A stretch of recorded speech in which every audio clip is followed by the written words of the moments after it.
राधे राधे, हरे कृष्णा। मैं हूँ आपके साथ प्रियंका तिवारी और स्वागत करती हूँ आप सभी का आज के इस नए वीडियो में।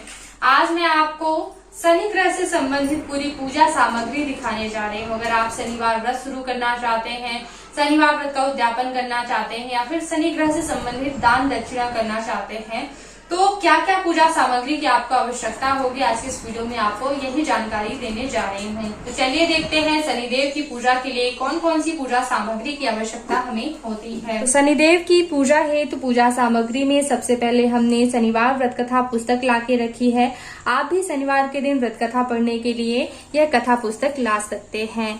इसके अलावा अगर आप शनिदेव की कोई विशेष पूजा कर रहे हैं या फिर आप शनिवार व्रत का उद्यापन कर रहे हैं, तब आप एक लोहे की शनिदेव की मूर्ति ला सकते हैं और पूजा विधि करने के बाद इन्हें ब्राह्मण को दान कर देना चाहिए। ठीक है, बाकी आप घर में शनिदेव की मूर्ति, शनिदेव की फोटो नहीं रख सकते हैं। इस बात का ध्यान रखिएगा क्योंकि इनकी दृष्टि जो है नकारात्मक मानी जाती है, जिसका समय खराब चल रहा है उसके लिए। जैसे भी शनिदेव की अगर आप मूर्ति देखें किसी भी मंदिर में तो ये मतलब सीधी दृष्टि से नहीं देखते, हमेशा इनकी पलकें थोड़ा सा झुकी होती हैं क्योंकि इनको एक श्राप भी है कि ये सीधी दृष्टि से किसी को नहीं देख सकते हैं। अगर देखेंगे तो उसका समय जो है खराब चलने लगता है, इसलिए जो है मूर्ति घर में नहीं रखी जाती है। तब आप रोज पूजा कैसे कर सकते हैं शनिदेव की, उसके लिए एक विशेष उपाय है। ये देखिए, सुपारी में आपको काला धागा बांध लेना है और इसमें जो है रोज हम शनिदेव का आवाहन करके, जब भी हम व्रत करते हैं शनिदेव का आवाहन करके पूजा करेंगे और फिर इनका विसर्जन कर देते हैं। प्रतिदिन हमें ऐसा करना है, पूजा करने के बाद इनका विसर्जन कर देना है और फिर हर शनिवार के दिन हम इन्हीं से जो है उनका आवाहन करके पूजा कर सकते हैं। ठीक है, शनिदेव की पूजा से पहले गौरी गणेश का पूजन बहुत ज्यादा आवश्यक है क्योंकि शनिदेव वैसे भी मतलब थोड़ा सा क्रूर स्वभाव के माने जाते हैं। इनकी पूजा के पहले वैसे भी श्री गणेश का पूजन आवश्यक है। ठीक है, ताकि शांति रहे, शनि ग्रह की अगर आप शांति चाहते हैं तो आपको एक सुपारी में मौली धागा बांधकर गणेश जी की स्थापना कर लेनी है। और ये हल्दी की गांठ है, हल्दी की गांठ को आप घिस करके इस तरह से बना लें एक पत्थर पर कि अंगूठे के आकार की गौरी माता बनाई जाती है। तो इस तरह से आप बना लें और गौरी माता का निर्माण कर लें, या फिर गोबर से भी जो है गौरी माता बनाई जाती हैं। तो ये देवी देवता हो गए।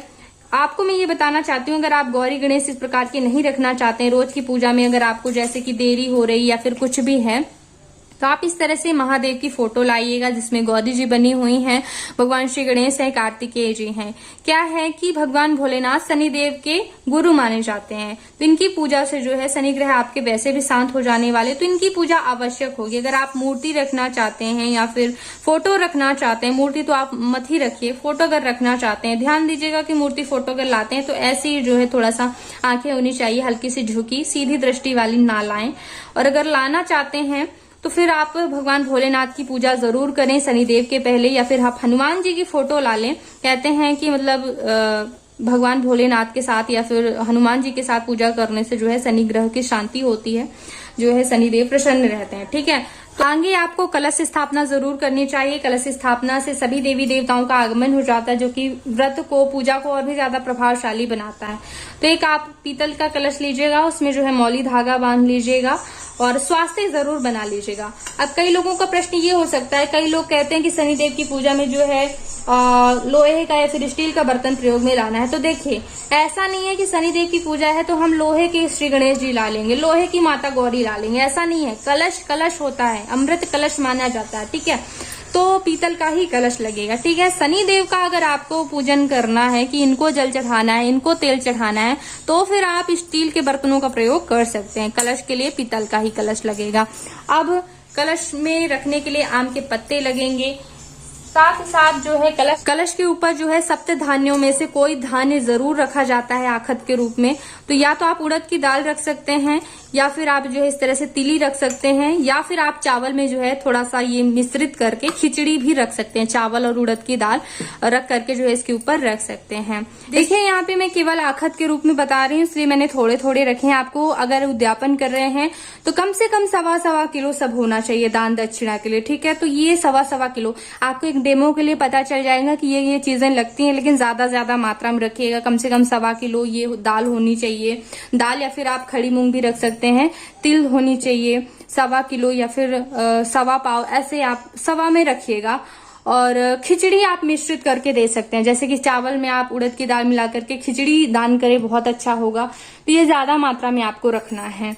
अब आपको मैं बताऊं तो दीप कलश आपको बनाना चाहिए। वैसे सामान्य पूजा में जो है दीप कलश से आप पूजा कर सकते हैं, ठीक है। तो दीप कलश में जैसे दीपक जलाएंगे तो आप सरसों का तेल का प्रयोग कीजिएगा। सरसों का तेल मैंने बहुत कम आपको दिखा रही हूँ, आपको बहुत ज्यादा मात्रा में मतलब इसके लिए तो चाहिए ही। दान के लिए भी आप रख लीजिएगा, भगवान का अभिषेक के लिए भी रख लीजिएगा। भगवान के अभिषेक के बाद उसमें मुंह देख के, यानी कि छाया दान किया जाता है अभिषेक के बाद खूब सारे तेल में, और अपना आप मुंह देखिएगा, जैसे कि जल में हम अपना प्रतिबिंब देखते हैं उस तरह से देख के फिर सरसों का तेल दान कर दिया जाता है।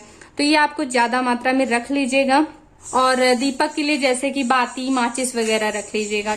दीपक में आप जो है इस तरह की लोहे की कील डाल सकते हैं ये। और अगर आप दान कर रहे हैं लोहे की कील तो ये 8 की संख्या में होनी चाहिए, ये आप ध्यान दीजिएगा। अगर छोटी छोटी दान कर रहे हैं, वैसे तो मैं कहूंगी कि आपको सिलबट्टा दान करना चाहिए, छोटा सा सिलबट्टा जिसमें कुछ मसाले पीसे जाते हैं ऐसे ऐसे करके। एक बड़ा कटोरा बाउल होता है और वो होता है कूटने वाला, उसको दान करें तो क्या है वो किसी के उपयोग में आ जाएगा, तो आपका काम भी बन जाएगा। ऐसे चीज अगर दान करते हैं जो किसी के उपयोग में आए तो आपको कई गुना ज्यादा फल है और जल्दी आपका व्रत फलित होता है। इस बात का ध्यान रखना चाहिए आपको। तो इस तरह से आप कील ले लें अगर लेना चाहते हैं। ये तो सिर्फ मैं दिखाने के लिए आपको ली हुई यहाँ पे। आगे की पूजा प्रारंभ करने के लिए देखिए सबसे पहले अपने आप को शुद्ध किया जाता है। तो इसके लिए आप आचमन करने के लिए आचमनी ताम्र पात्र रख लीजिएगा, कुशा रख लीजिएगा पूजा के लिए, ठीक है। और देखिए किसी भी पूजा को शुरू करने से पहले भगवान को आसन दिया जाता है, चौकी लगाई जाती है। तो आप एक चौकी यानी कि पाटा रख लीजिएगा लकड़ी का, और उसमें जो है आप काला कपड़ा बिछाइएगा, काला कपड़ा, ठीक है। मैंने काला इसलिए नहीं बिछाया है क्योंकि काले पर मैं काली चीजें दिखाऊंगी तो इतनी स्पष्टता नहीं रहती है, इसलिए मैंने जो है लाल कपड़ा बिछाया है। आप काला कपड़ा बिछाइएगा पाटे के ऊपर। और कुछ वस्त्र आपको जो है दान करने के लिए भी चाहिए होंगे। अगर आप बड़ा दान करना चाहते हैं तो फिर आप बड़े तरीके से जो है वस्त्र लाएंगे, ठीक है। 1.25 मीटर का आप लाइएगा। और जैसे कि रोज की पूजा में आप नहीं ला पा रहे हैं, जैसे पीपल के वृक्ष के नीचे आपको पूजा करनी चाहिए, ऐसे आप बना के आवाहन करके पूजा कर सकते हैं। घर में भी कर सकते हैं, कोई दिक्कत नहीं है। आवाहन और विसर्जन में कोई दिक्कत नहीं है। जब आप पूजा करेंगे तो इस तरह से काला आप धागा ही ला लीजिएगा। अगर रोज की पूजा के लिए नहीं हो रही है व्यवस्था तो ऐसा धागा करके और इसको 5-6 बार मोड़ करके और फिर आप जो है इनको वस्त्र स्वरूप रोज अर्पित कर सकते हैं। ऐसे मतलब इसको 5-6 बार मोड़िएगा, खूब बार मोड़िएगा, थोड़ा मोटा हो जाए, बहुत पतला ठीक नहीं है। तो ये मैंने सिर्फ डेमो के लिए लिया। अगर आपको मोटा धागा काला मिलता है तो इससे अच्छी कोई बात नहीं है, कच्चा सूत होना चाहिए काला। तो ये आप वस्त्र के भावना से जो है भगवान को अर्पित कर सकते हैं।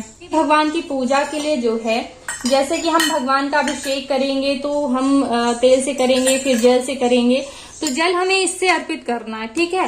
कई लोग कहेंगे कि जल अर्पित नहीं किया जाता, ऐसा नहीं है। भगवान भोलेनाथ को हम जो है दूध दही से स्नान कराते हैं तो क्या फिर जल से स्नान नहीं कराते हैं? तेल से स्नान कराने के बाद जल से स्नान कराना है तो इस लोटे से आप कराएंगे। पूजा में इस लोटे का प्रयोग करना है। इत्यादि कराने के बाद देखिए हर एक पूजा में गौरी गणेश के पूजन का बहुत ही ज्यादा महत्व होता है। बिना इनके पूजा संपूर्ण ही नहीं मानी जाती है। तो इनको आप वस्त्र स्वरूप अर्पित करने के लिए जो है इस तरह से कच्चा सूत ले आइएगा, इस तरह से सफेद, श्री गणेश को अर्पित करने के लिए, महादेव को अर्पित करने के लिए, और गौरी माता के लिए आप जो है ये इस तरह से मौली धागा रख सकते हैं, ठीक है। लाल वस्त्र हो तो अच्छी बात है, इस तरह रख लीजिएगा। जनेऊ रख लीजिएगा 2-3। श्री गणेश के लिए तो लगेगा ही, बड़ी पूजा है तो श्री गणेश को भी अर्पित कीजिए और शनिदेव को भी अर्पित कीजिए। पहली पूजा है, उद्यापन की पूजा है तो फिर जनेऊ की भी व्यवस्था जरूर कर लीजिए। नहीं हो रही है व्यवस्था तो कच्चे सूत को ही 6 फेरी लगा के आप अर्पित कर सकते हैं। भावना करनी है कि हम पूजा मतलब भाव ही स्वीकार करते हैं भगवान। गौरी गणेश का पूजन तो आवश्यक होता ही है, इसीलिए उनके श्रृंगार के लिए आप हल्दी सिंदूर जरूर रख लीजिएगा। उन्हें हल्दी सिंदूर लगाया जाता है। और शनिदेव के लिए आप जो है सफेद चंदन रख सकते हैं।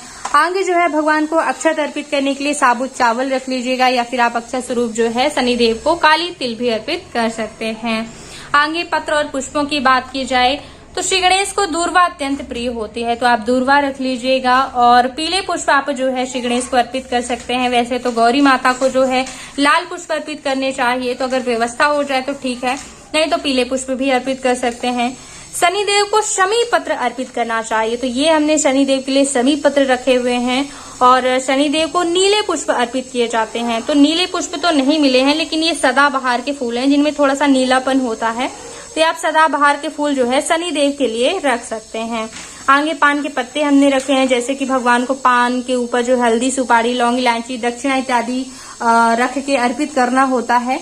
तो हमने जो है पान, सुपारी, लौंग, इलायची के लिए पान रखे हुए। बाद जो है भगवान को धूप दीप दिखाना चाहिए, तो हमने धूप बत्ती रखी है, माचिस रख लीजिएगा। धूप बत्ती लगाने के बाद जो है आप दीपक रख लीजिएगा भगवान का दीप करने के लिए। धूप दीप करने के बाद नैवेद्य की बात की जाए तो देखिए, उड़द की दाल से बनी मिठाइयां शनिदेव को अर्पित करनी चाहिए, या तो इमरती हो या फिर आप जो है उड़द की दाल से कोई भी मिठाई बना लें, या फिर आप काली तिल से जो है लड्डू बना लें। काली तिल से बने लड्डू जो है भगवान को आप अर्पित कर सकते हैं। कुल मिलाकर के शनिदेव को जो है काली चीजों से, यानी कि काले भोज्य पदार्थों से निर्मित भोज्य पदार्थों का भोग लगाना चाहिए।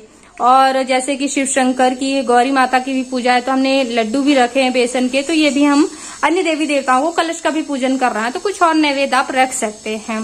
इसके अलावा जो भी मौसमी फल हो, केला, सेब, आप भगवान को मौसमी फल अर्पित करने के लिए रख सकते हैं, आ सकते हैं। इसके अलावा भी हमने शनिदेव को नैवेद्य के रूप में अर्पित करने के लिए चना और गुड़ रखा हुआ है। आप चने और गुड़ का भी भोग शनिदेव को लगा सकते हैं। भूरा चना होना चाहिए। ये सभी पूजा विधियां हो जाने के बाद जो है आपको हवन भी करना चाहिए, तो हवन सामग्री भी आप जरूर रख लीजिएगा। तो आप धूप रख सकते हैं। कहते हैं कि हवन में अग्नि के माध्यम से आपके द्वारा दी गई आहुति सीधे भगवान ग्रहण करते हैं, तो हवन जरूर करना चाहिए। तो इसके लिए आप धूप बाजार से भी ला सकते हैं, या फिर आप जो है जैसे कि तिल, चावल और जवा मिला करके हवन सामग्री घर पर ही निर्माण कर सकते हैं। आप उपले रख लीजिएगा, हवन कुंड रख लीजिएगा। और शनि के लिए जो है शमी की लकड़ी चाहिए होती है, मतलब समिधा के लिए, तो आप शमी की लकड़ी रख लीजिएगा हवन करने के लिए। विशेष पूजा होती है, उद्यापन की पूजा में व्यवस्था करनी पड़ेगी, तो ऐसी कुछ सामग्री आप एकत्रित कर लीजिएगा। इसके बाद आरती का सामान जो है आप एकत्रित कर लीजिए, तो आरती के लिए जो है दीपक, आरती थाल, घंटी वगैरह रख लीजिएगा। तो इस तरह से शनिदेव की पूजा के लिए मैंने आपको कुछ पूजा सामग्री बताई है। मैंने पूरी शनिदेव की पूजा विधि भी करके दिखाई है, तो एक बार जरूर आइएगा। चैनल पर शनिदेव की कथा मैंने डाली हुई है, जो कि मैंने पूजा दिखाते हुए कथा सुनाई है। आप स्क्रीन पे पूजा देख पाएंगे और साथ ही साथ कथा सुन पाएंगे, तो उस वीडियो को आप प्ले करके और कथा का पुण्य प्राप्त कर सकते हैं। इसके अलावा जो है मैंने पीपल वृक्ष की पूजा के भी नियम बताए हैं। सभी वीडियो देखने के लिए एक बार चैनल पे जरूर आइएगा, और इस वीडियो को देखने के लिए बहुत बहुत धन्यवाद। ओम नमः शिवाय।